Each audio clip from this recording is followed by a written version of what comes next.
comunicación telefónica con una compañera con la que quería hablar hace rato y por suerte se dio. Sandra Míguez es periodista de Entre Ríos. ¿Cómo andás, Sandra? ¿Cómo estás, Laura? Un gusto saludarlos a ambos y estar nuevamente ahí en la radio con ustedes, atravesando las distancias, Sí, ¿no? sí. Esta maravilla. Qué lindo, la verdad que sí, qué bueno. Qué bueno que además pudimos coordinar. Hace rato que quería charlar con vos, hay varios temas para hablar. Inicialmente hemos hablado de lo que ha presentado y lo que ha ido sucediendo en relación a la denuncia al periodista Brigger, lo estuvimos mencionando, pero queríamos también tomarnos un ratito para poder conversar con alguna otra compañera, para pilotear ideas, ¿no? Porque hay diferentes ideas en relación a lo que pasó, al desarrollo. Y bueno, me interesaba saber tu mirada en relación a todo lo que pasó. Bueno, a mí me parece que ha sido un hecho histórico, ¿no? Lo que ha logrado el colectivo de periodistas argentinas, visibilizando una situación que muchas veces, te diría que la mayoría de las veces queda absolutamente invisible, silenciado. Son casos que cuando surgen, como en esta oportunidad públicamente, empiezan a destapar otras situaciones muy similares en otros lugares, ¿no? Por eso también es importante que se den a conocer, que se comente la situación de vulnerabilidad en la cual muchas trabajadoras de medios, bueno, en este caso había otras también estudiantes, vecinas y demás, solemos tener, ¿no? En nuestros ámbitos de trabajo, en nuestros espacios de desarrollo, porque sin lugar a dudas afecta la vida de las mujeres, estas formas de acoso, de violencia, y es importante, me parece que en este sentido la sociedad está bastante adelantada en relación a lo que son las instituciones, ¿no? Las instituciones vienen por detrás, a pesar de que muchas tienen protocolos de violencia de género, tienen ciertas pautas estipuladas como para prever qué hacer en estos casos, sin embargo, no se aplican o no se cumplen. Y fíjate que al hacer el seguimiento de esta situación, cuando recién se empiezan a comentar los casos, ¿no? Públicamente, y antes de que periodistas argentinas hiciera este gran trabajo de juntar a varias de las personas que fueron víctimas y hacer un planteo colectivo, cuando recién se empiezan a dar los primeros casos o a comentar las primeras situaciones, que eran dos o tres periodistas, lo primero que se hizo fue poner en duda la palabra de las periodistas. Lo primero que se hizo fue decir por qué no denunciaron oportunamente, se defendía hablando de que era un ataque hacia el posicionamiento de Pedro Brieger,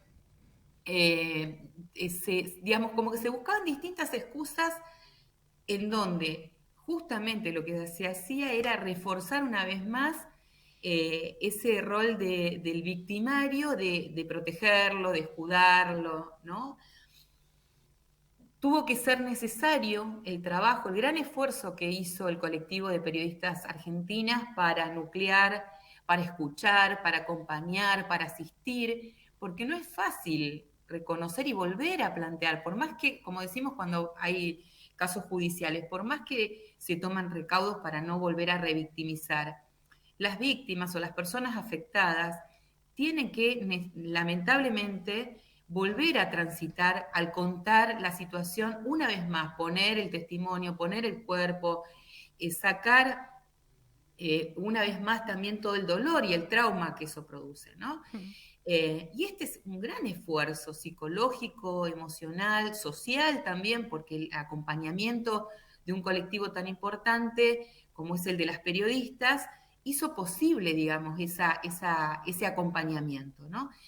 Y cambió la actitud, ¿no? De ese cuestionamiento inicial, que incluso Digger amenazó con iniciar acciones legales contra esas periodistas, a este posicionamiento público final, en donde pide disculpas, señala que ha cambiado, ¿no? Y también ofrece su ayuda para romper con ese manto de silencio. Un manto de silencio que lo lograron romper todas las personas que dieron su testimonio y periodistas argentinas, con este posicionamiento. Es decir, no fue Brigger el que rompió ese manto de silencio y ese pacto de hombres y de caballeros como se denomina habitualmente, ¿no? Me parece que por eso tiene un gran valor histórico el hecho de haber logrado que este pedido de disculpas significa un reconocimiento, una situación que vulneró el derecho y la integridad de 19 mujeres que se animaron a denunciar colectivamente. Y también con respecto a esto, me parece que está muy bien explicado por todo lo que se planteó, que todavía no hay una consideración categórica respecto del delito que significa el acoso, ¿no? Es decir, es un delito que prescribe prácticamente de manera inmediata, por lo cual el carácter social es mucho más importante. El hecho de que socialmente entendamos que estas cosas son inadmisibles y que reclamemos en virtud de esto, me parece que tiene un carácter muy importante. Muchas veces decimos que las condenas, en términos jurídicos, lo que hacen es tener ese carácter social, de indicarle a la sociedad algo que no está bien y que no se tiene que hacer. Bueno, acá parece como que la sociedad está avanzando, ¿no? Ha avanzado, está bastante más adelantada que a veces las cuestiones jurídicas en esta materia, que por supuesto es una problemática, podríamos decir, reciente en términos generales, la violencia de género, que se ha avanzado mucho en la legislación, pero que todavía queda mucho por hacer, aún a pesar de que haya gente que niegue la realidad, haya negacionistas que prefieran no hablar de la violencia de género, pero bueno, los hechos de la realidad demuestran que lamentablemente sigue siendo un problema de nuestra época. Hubo una de las periodistas que de hecho se reconoció como víctima de Brigger conociendo el testimonio de otras. Laura Carpineta, del Destape. Eso me parece súper importante, porque muchas personas, como vos decís, decían, ¿cómo tardaron tanto en denunciar? Bueno, la violencia es algo que está culturalmente instalado en nuestra sociedad y es algo que tenemos que modificar y cuesta tiempo y trabajo y en eso estamos. Coincido en lo que decís, Sandra, de las instituciones, pero creo que en esta oportunidad, al menos las empresas donde, o algunas, donde se desarrollaba Brigger, actuaron de una manera acorde, me parece, ¿no? Tomaron un posicionamiento, acompañando a las víctimas y poniéndose también a disposición para trabajar en lo que falta, que son protocolos efectivos, ¿no? Y hacernos cargo Exacto. también entre todos y entre todas, porque muchas personas ya sabían que él hacía esto, pero pasaba por alto, no pasaba nada, era así. Y muchas compañeras con las que yo charlé me decían, todas lo sabíamos. Y Luli Trujillo en C5N, que me pareció súper interesante, además está joven y está muy bueno, dijo, me siento responsable, obviamente no tiene ella la culpa, ¿no? De no haber hecho nada con todo esto. ¿Cuántas personas quedan afectadas cuando hay un violento y no se lo saca o no se cambia esa actitud? Porque me parece que no es correr o no sé cuál es el camino, ¿no? Pero hay que lograr revertir esa actitud de todos, porque con sacarlo y dejarlo a un costado no nos sirve. Tenemos que lograr modificar eso. Sí, por eso me parece importante esto que señalabas, ¿no? De los protocolos efectivos. Digo, se puede prevenir estas situaciones ante la primer denuncia o el menor indicio o el primer anuncio de la primer víctima. Ya ahí tiene que empezar a funcionar el protocolo, incluso antes con capacitaciones, con situaciones. Yo también quería señalar que cuando se habla de la cultura, esta cultura, ¿no? Del comunicado de periodistas argentinas, señala el tema de la cultura, tiene que ver con esto que vos señalabas, con estos cambios que se producen a través del tiempo, ¿no? Y hago referencia a esto que señalabas también, que es el testimonio de alguien que se da cuenta de que fue víctima.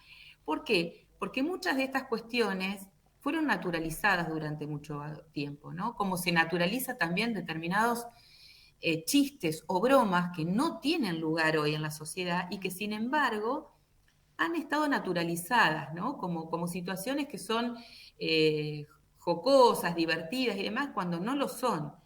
Y en este sentido, en ese proceso cultural que vivimos como sociedad, es muy importante el darnos cuenta cuando a través de este tipo de situaciones, de cuestiones, bueno, en el caso puntual de Brigger, sobrepasaba, ¿no? Cualquier cuestión que pueda hacer, pero digo, no, muchas de nosotras hemos aceptado chistes que nos ponen en una situación de vulnerabilidad, que se ríen de nuestra situación, digamos, de ser mujer, por ser mujeres, cuestiones que han sido muy naturalizadas durante mucho tiempo. Entonces a lo que voy es que es una cultura que no se revierte de un día para el otro, que es un proceso, que hay que seguir trabajando. Por eso me parece sumamente importante que haya organizaciones que estén bregando por esos derechos de las mujeres. Y vos señalabas también la reacción de las empresas, pero la reacción de las empresas vino después, ¿sí? Vos también señalabas que, y lo han comentado muchísimas colegas, que era un tema que se sabía, que se conocía. Sin embargo, la reacción de las empresas fue con posterioridad, es decir, cuando se hizo la denuncia colectiva. Y para no llegar a esa situación, ¿no? De tener que hacer una demanda colectiva, un posicionamiento colectivo, juntando a todas las personas o la mayoría de las que atravesó una situación parecida o similar, es necesario que ante la mínima cuestión que plantea una compañera en un medio de comunicación, la empresa, las y los compañeros de ese ámbito empiecen a trabajar sobre este tipo de problemáticas, ¿no? Para evitar que llegue a situaciones que son ya tremendas. Ujú. ¿Qué tal, Sandra? Mario, te saluda, buen día. Pensaba mientras escuchaba, ¿no? Lo institucional que fue mencionado, lo empresarial que no deja de ser institucional, los distintos reflejos, el hecho de que, como dijiste al principio, se haya dicho, incluso de este lado, que me considero el campo popular, bueno, es una operación. Bueno, pero que sea una operación no significa que no haya sucedido y que alguien lo aproveche.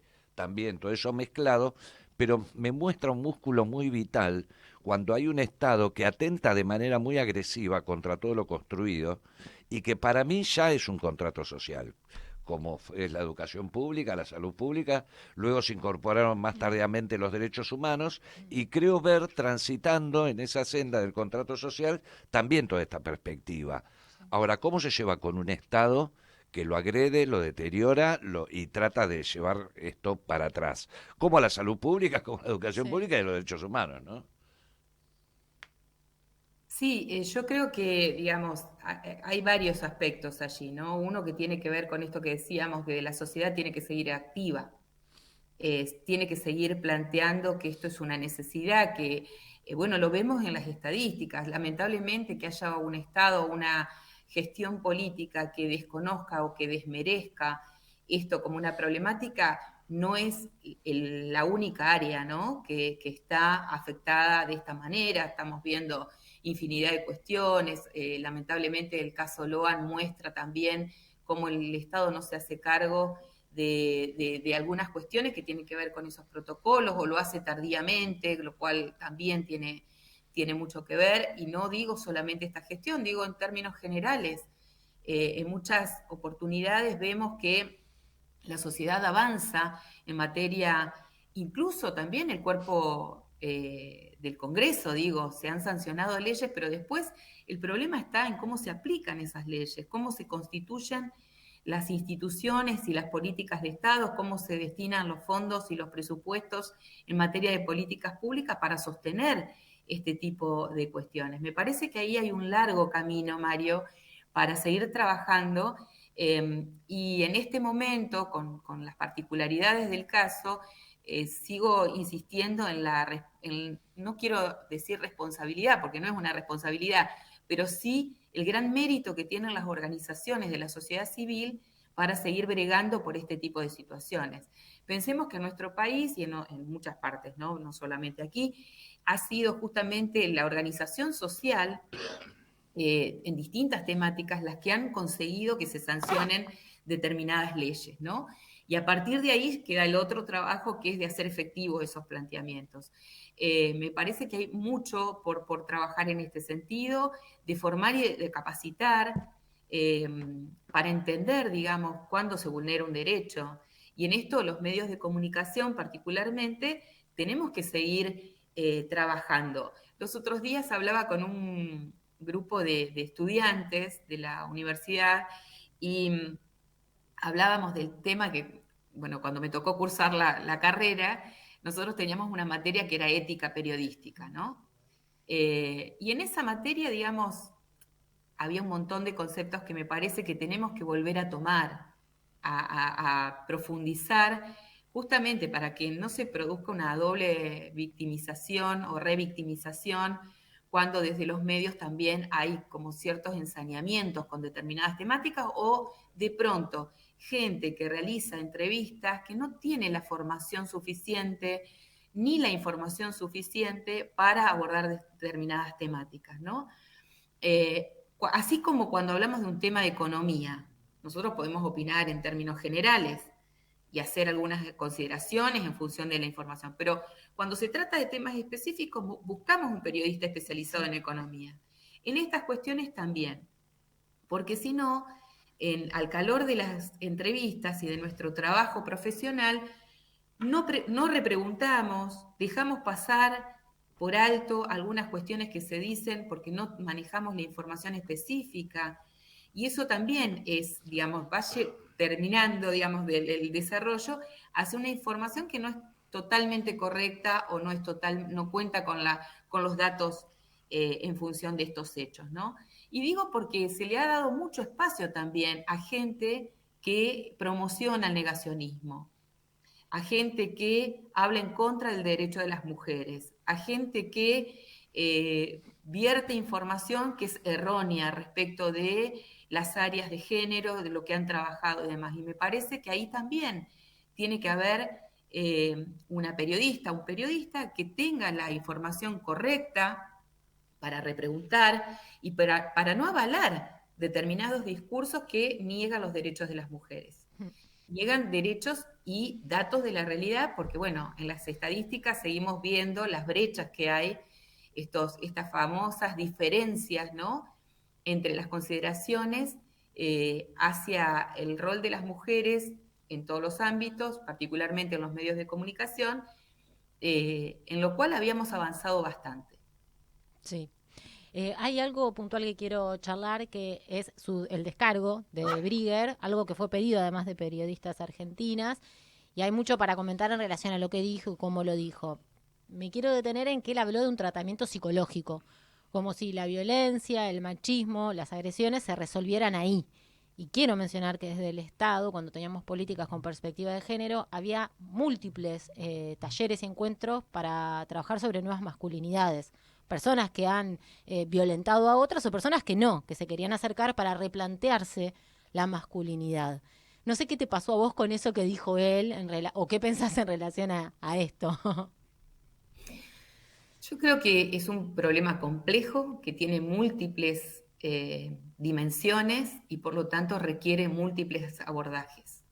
No solamente con un tratamiento, por decirlo, entre comillas, psicológico, se puede lograr revertir todo un andamiaje que es estructural. La violencia de género tiene, lo decimos siempre, ¿no?, cuando hablamos de esta cuestión, es un problema que atraviesa a todas las dimensiones, a todos los ámbitos, es transversal, por lo tanto requiere un abordaje así. Yo creo que la respuesta fue una respuesta a la altura de las circunstancias que lo obligaron a hacer un planteamiento asesorado, por supuesto, en este tema. Creo que es una persona que, por todo lo que han dicho las colegas, tiene que seguir, no es que ya superó esa instancia, ni a hoy estamos frente a otro, porque hay también testimonios que hablan de que esto fue no hace mucho tiempo atrás, lo sucedido con él. Por lo cual me parece que tampoco podemos recibir ayuda, por decir, tomar sus propias palabras o contribuciones para trabajar esta temática. Creo que estuvo, digamos, asesorado convenientemente para salir de esta situación. Me parece que está bien que haya hecho un pedido de disculpas público, porque eso mismo echa por tierra, digamos, tanto cuestionamiento hacia las denunciantes, ¿no? Sí. Me parece que es una admisión de que ha cometido este tipo digamos, de delitos, porque son delitos, más allá de que no tengan hoy no esté, digamos, el proceso judicial, pero sí son cuestiones que vulneran los derechos de las mujeres, son cuestiones que además, más allá de la sanción social o jurídica que tengan este tipo de cuestiones, afectan las vidas de las mujeres de por vida, ¿sí? La violencia siempre deja sus huellas, sus marcas, y además, bueno, hay innumerables testimonios a lo largo de estas 19 denunciantes de cómo también afectó el desarrollo profesional. Fueron compañeras que tuvieron que dejar sus puestos de trabajo, un recurso que generalmente es el que utilizamos las mujeres, nos vamos, ¿no? Sí. Para no tener que luchar contra situaciones que no dan crédito de lo que decimos, digo en términos generales. Sí. Pero también estudiantes que estaban pensando en una carrera, que habían proyectado una carrera, que dejaron de hacerlo. Y esto también es una afectación, ¿no? de esos derechos. Me parece que hay muchas cuestiones para seguir trabajando en este sentido. Sí, una vecina hasta se tuvo que mudar. Lo más importante y con lo que me quiero quedar es también algo que él habló del pacto machista, que sigue existiendo, que es el desconocimiento. Entonces el llamamiento es a los compañeros varones que miren a su alrededor, que se hagan cargo de lo que pasa y que si hay una compañera, una trabajadora, una amiga que la está pasando mal, que no mires para otro lado. Tenés que involucrarte porque es alguien que la está pasando mal. Eso me parece lo más importante. Algo que vos señalaste también, Sandra, que comenzaron descreyendo todo, adjudicando temas político-partidarios, que puede ser, como también decía Mario, Bueno, es desconociendo transversal, claro, ¿no? Lo que decíamos, lo que sí, dijo Mario, decimos siempre, la violencia de género no pertenece solamente a un grupo político, ni a no, un grupo religioso, ni a ni a una parte de la sociedad. Es un tema que nos atraviesa en todos los sectores. sí. Entonces, también tenemos que trabajarlo desde esa mirada. Claro, pero Sí, y perdón. que también la violencia no solo es esto que hacía Brigger, que no sé ni cómo caratularlo, un degenerado, un abusador, un acosador, un asco el tipo, la verdad, un violento, pero hay diferentes planos. Está también lo económico, que nos sigue pasando, a mí me pasa en un montón de espacios, me pasa, nos pasa. También la desacreditación de la voz de las compañeras formadas o en proceso de, que sucede, digo, hay diferentes planos en los que nosotras atravesamos y sobrevivimos, porque nos sigue sucediendo, ¿no? Ah, bueno, déjala, ah, bueno, otra vez, digo, ¿no? Lo de Brigger es extremo, hay casos más extremos, no podemos hablar de femicidios, transfemicidios, transhomicidios, no sé, estamos ahora con el juicio de Tehuel de la Torre, por ejemplo, pero son múltiples, ¿no? Hay muchos y muchos niveles. Es importante que todos nos comprometamos con esto. Los varones Exacto. también, eso lo dijo Brigger, los varones también, porque no podemos Sí, ir de sí. otra manera. Me parece que es la única forma, ese sí podríamos decir que es una de las alternativas que nos permitirían pensar en otras estrategias, ¿no? Y en otras vidas libres de violencias. Si nos comprometiéramos todos y todas desde cada espacio, desde cada ámbito, sería otra la cuestión, digo. Por eso señalo que es muy importante lo que se logra socialmente con este tipo de posicionamientos, ¿no? Me parece que ahí es muy importante. Y con respecto a lo que decía Mario, de la famosa utilización, que se habló de operación, de opereta directamente, ¿no? Sí. Esto del manejo político, también, digamos, esto demuestra de que la violencia es transversal, es decir, puede estar en cualquier parte. El tema es cómo la abordamos, cómo dejamos de hacernos los distraídos con estas cuestiones y empezamos a trabajar en serio para no seguir naturalizando situaciones que nos afectan. Afectan nuestra vida, afectan nuestra cuestión económica, afectan nuestra emocionalidad, afectan el desarrollo profesional. Es decir, también es múltiple las afectaciones que tenemos. Sí. Sí, y yo quiero agregar al respecto que si bien es transversal, como vos decís, André, como sabemos que es, hay espacios, para mí lo vamos a definir muy vagamente como el campo popular, que no lo admiten. Es decir, si yo me digo del campo nacional y popular, yo no puedo admitir, y no pasa esto en otros espacios en donde todo lo contrario se fomenta, porque teníamos un candidato a presidente de la nación que ganó, que decía que a las mujeres les gusta que le hablen del culo, y un candidato como Miguel del Cel, es decir, que no solamente lo admiten, sino que lo fomentan y es parte de su domicilio existencial esa mirada. Y en el campo popular no. Y creo que lo que tiene que ver con las reacciones tiene que ver con eso. Es decir, listo, yo no lo puedo admitir. Por ahí no tengo el desarrollo y la formación, tengo 64 pirulos, estoy construido de otro modo y voy tratando de ser permeable a este cambio y que, bueno, pero lo que sí sé de movida es que yo no lo puedo admitir como compañero de mis compañeras, como compañero en general de un colectivo del que me siento perteneciente. Entonces, si bien es transversal, es distinto. No todas las empresas que tienen su discurso orientado, que no dejan de ser empresas, pero su discurso orientado a cierta audiencia del campo nacional y popular, reaccionan así también porque está la presión de a quienes ellos se dirigen. Porque si fuera otro canal u otra cadena, yo no sé si la respuesta hubiera sido así de contundente, digamos. Sí, puede ser, puede ser. De hecho, hay otros casos que no tuvo la contundencia, ¿no? Ujú. Pero también es cierto que Sí, acá se juntaron muchos 19. testimonios, muchos 19. testimonios. Y fue Es una, decir, la verdad que fue una una, buena, si fue una operación estuvo bien dada por quien empezó a alargar todos esos testimonios, ¿no? Porque lo fue puso, tremendo. claro. Además, escuchar los testimonios es realmente es pavoroso, ¿no? Mm, Digo, como decías, es sí, un asco de persona en ese sentido, digo. Es decir, ahí hay una contundencia también, ¿no? Social. En otros casos que podemos mencionar, digamos, se pueden mencionar, no tuvo tal vez la, la misma reacción, pero bueno, también son diferentes la cantidad de casos, la contundencia de los hechos, la barbaridad que significa esta cuestión. De todos modos, vuelvo a insistir con algo que comentábamos al principio, que me parece que hay un clima social que ha cambiado, ¿no? En relación a este tipo de situaciones, y eso hay que promocionarlo.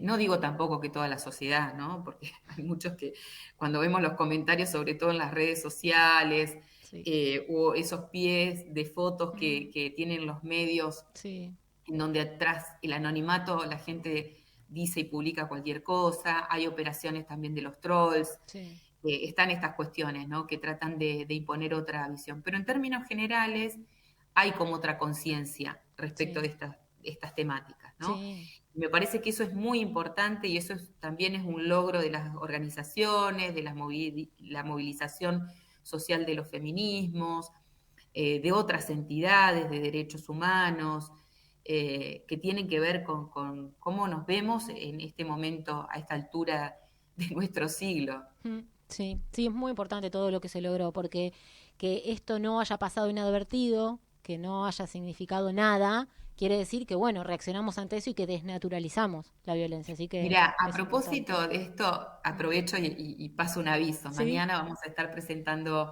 Líbranos del Mal, que es mi último libro, una investigación periodística en torno de la condena hacia la Madre Superiora del convento de Carmelitas Descalzas de Nogoyá, de una localidad de aquí de la provincia de Entre Ríos, que es la primer monja que es condenada por privación ilegítima de la libertad y aplicación de métodos de tortura. En relación a esto, más allá de las características de la investigación y de todo lo que se aborda, me parece que también ahí hubo una incidencia social muy importante, porque el caso, que en otra oportunidad podría haber quedado tapado bajo lo que es el recurso al derecho canónico y mm, demás, se llevó a la justicia. La sociedad tuvo conocimiento de todo lo que estaba sucediendo en un convento de clausura y se condenó a una madre superiora por algo que también es violatorio de los derechos de las mujeres que estaban allí, que eran otras dos monjas que querían salir del convento y no solamente no se las dejaba salir, sino que se aplicaban métodos de tortura, cilicios, látigos, eh, flagelos, mordazas, prisión en celdas donde perdían la noción del tiempo y del espacio, con una serie de tormentos que fueron tremendos, ¿no? Pero creo que esto también tiene que ver con las implicancias sociales de estos casos, que podríamos decir que desde lo que fue el caso Grassi, ujú, cobran otra dimensión en términos sociales, ¿no? Empieza una sociedad a demandar justicia por estos casos que trascienden a lo público.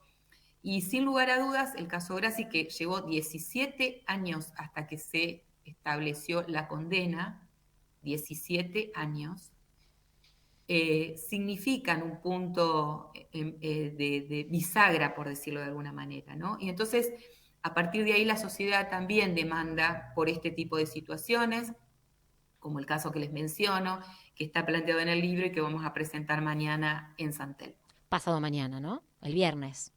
El viernes, perdón, El viernes. pasado mañana. El viernes estás mejor informada que yo. No, es que vos tenés El que viernes- viajar, entonces estás Claro. desorientada. El viernes a las 19 en el Palacio El Victorial, que es Piedras 722, así que será un gusto quienes se quieran acercar para poder conversar. Bueno, Sandra, gracias por el rato. Nos vemos el viernes entonces en Piedra 722 a partir de las 19 horas para estar ahí en la presentación del libro Líbranos del Mal. Muchas gracias, como siempre, por el rato y esta charla. Muchas gracias a ustedes y felicitarles por el trabajo que hacen, porque los sigo, los Gracias. escucho habitualmente y esa perspectiva que es centrada en los derechos de las personas me parece que es fundamental para el abordaje periodístico. Así que muchas gracias. No, gracias a vos, Sandra. Abrazo fuerte. Sandra Míguez, periodista de Entre Ríos, va a estar acá el viernes para presentar su último libro, Líbranos del Mal, en el barrio de San Telmo a las 19 horas en Piedras 722.